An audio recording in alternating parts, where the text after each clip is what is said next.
Welcome to another video about the RoboJet Floss floating cotton candy machine, brought to you by floatingcottoncandy.com. This video is about the brand new four-wheel cart designed specifically for this machine. The first thing you're going to notice about it is it's short. And I do mean it is short. But that is actually a good thing. Because the machine is known for shooting floss up into the air, having a really low platform is a great thing, because it means you don't have to have super long arms or be 7 foot tall in order to shoot cotton candy into the air and be able to spool it into a cone. Starting with a low platform is actually perfect, and that's why this machine is designed this way. It's a very low profile, low, small handle, everything's out of the way. It was actually custom designed for the machine. It has 4 caster wheels, unlike the previous cart that I had reviewed for the company. With 4 wheels, rotates very easily, can be simply manipulated. The deck is designed specifically for the size of this machine.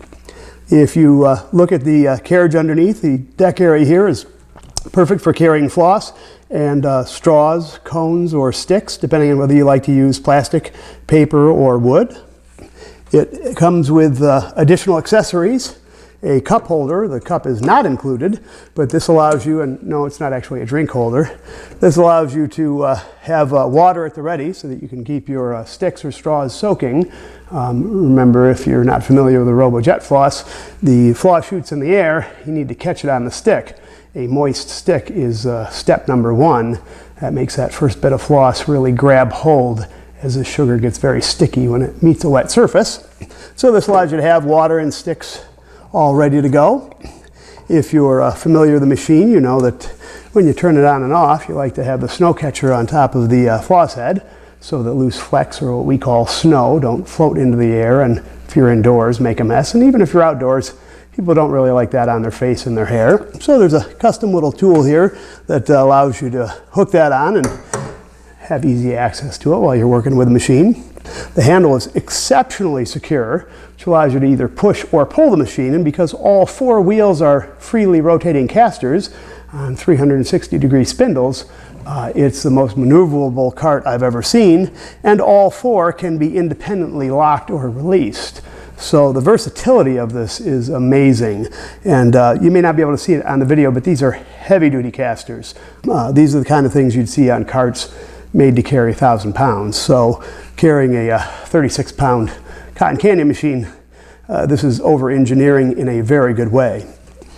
You can't see it with the machine in place, but the other nice thing about the deck is there's holes going through both the upper shelf and the lower shelf, so your power cord can be inconspicuously run out the bottom with no difficulty whatsoever.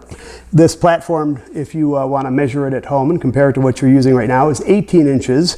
The two-wheel, two-handle cart that I've reviewed, and is a very nice cart, is at 22 inches. And I like that cart for having a low platform as well. Your typical tabletop or workstation area you're given at most areas is around 30 inches to 32, and that's much too high for these type of machines. The other really nice value here, you can't tell until you purchase it and get it delivered, is that this is a really well-built, well-painted, well-finished cart. There's no assembly required other than putting the wheels and the handle on. So this is not IKEA-type furniture. This is quality industrial built, and it shows. The only modifications that I made to it in terms of personal preference is I put on some magnetic hooks, because I like to have cleaning rag, dry towel rag, and I like to have a brush to clean my stator and my bowl handy at all times. So it's certainly not a fault of the cart. That's personal preference. Some people might hang that right off the handle. I like them down and behind where customers don't see them. And the other thing I noticed is that the hanging hooks here that they provide, which are awesome, when I was using it for the very first time, they would flap a little as I would take the snow cone tool on and off. Certainly nothing wrong with that, but it annoyed me. So what I went and is bought some thin magnetic strips, and adhesive on one side, magnet on the other. Not particularly strong magnet, just enough to make it hug the metal. And I did that on both the hook for the snow tool and also on the hook for the cup tool, so that they just hug the metal, because when you take it and travel with it, you take the hooks off and you put them in your totes or whatever you're using to travel. You don't want those sticking out. So a little magnetic tape on one side with a magnet on the other keeps that from flopping around as you're working. The extra holes here, by the way, if you can see them, is so you can attach the handle to either side, just based on your own personal preference. The one other thing I did was I took a little bit of vinyl shelving material that you would typically put in kitchen drawers, and a little spray adhesive. And I cut a little piece and I put it on either side. And again, I'm just ultra professional, or ultra picky, maybe you could say. I didn't like the fact that the snow tool would be metal on metal. I figure, one, it makes noise. Two, your snow tool does get sticky and hard to clean up the metal. And three, I figure eventually damage the finish. So I put a little piece of the shelving material on each side. This is a textured surface, so the sticky residue won't drip down. It sort of sticks on the bumps there. Makes it easy for me to wipe up afterwards. Protects the finish of the cart. I like the cart so much, I don't want the finish damaged, basically. And that way, when I plop this on there in production, you don't hear a metal on metal clanging every time I hang it up. Again, can't fault the cart for not having that, but it is just a little touch that I did. So for, I don't know, maybe $6 of modifications, I put on a couple magnetic hooks that I can take off when I'm loading it up and taking it away, and a little spray adhesive, and the vinyl cart with a nice texture so that it would grab the sugar that will accumulate while you're operating.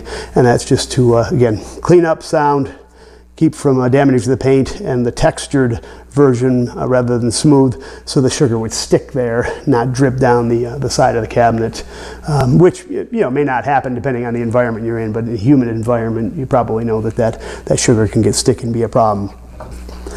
Otherwise, I would say that pretty much covers all of the features to the cart. It is just ideally engineered and built. The decal that comes with it does say Flying Cotton Candy. That can be peeled off and replaced with your own branding, so you can leave it if you like it, no reason not to, but you're not by any means stuck with it. If you want to get your own vinyl label or do custom painting any way you'd like to finish this, you can. The only preference for the two-handle two-wheel cart is that it's more flexible in terms of being able to use it for other machines, because it does have a larger platform. And if you're going to do any, I don't think the word traveling is appropriate, but if you're going to have to cover any ground, particularly outside parking lots, streets, gravel, this cart is perfect if you can set it in place and work with it. You can certainly move it around interior environments, carpeted environments, maybe a little bit outdoors. I mean, I wouldn't mind moving it 10 feet one direction or the other. But I wouldn't want to have to take this and drag the wheels, in an uneven parking lot, take it a couple hundred yards into a field, to do a football game, something like that.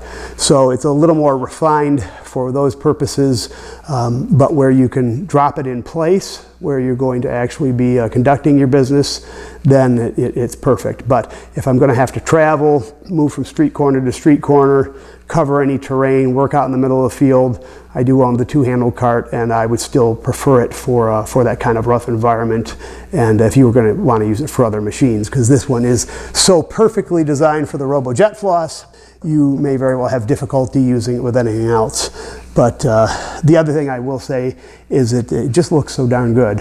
When you put this in front of an audience, with or without a bubble, put your promotional materials next to it, it's just so functional and attractive. I think it actually sets a better image for you and your business and your product when you're using it. So that's what we call the four-wheel cart from RoboLabs, fit for the RoboJet Floss. And shipping for these carts is rather expensive. The carts themselves are priced very reasonable. Both carts are under $400, but do realize that because of their weight and their heft and how well they're built, shipping is expensive, but I can't imagine not owning one, and personally I own and use both. So again, that is my review, and again, stop by floatingcottoncandy.com for videos, blog articles, and advice. And if you are using a RoboJet Floss and you want all the insider tips and tricks, feel free to use the forum and ask for the hidden link on my site for the RoboJet Boss success guide, and I'll be happy to send you a link that has all kinds of extra information that I don't make publicly available. Thanks for watching the video, and I will see you next time.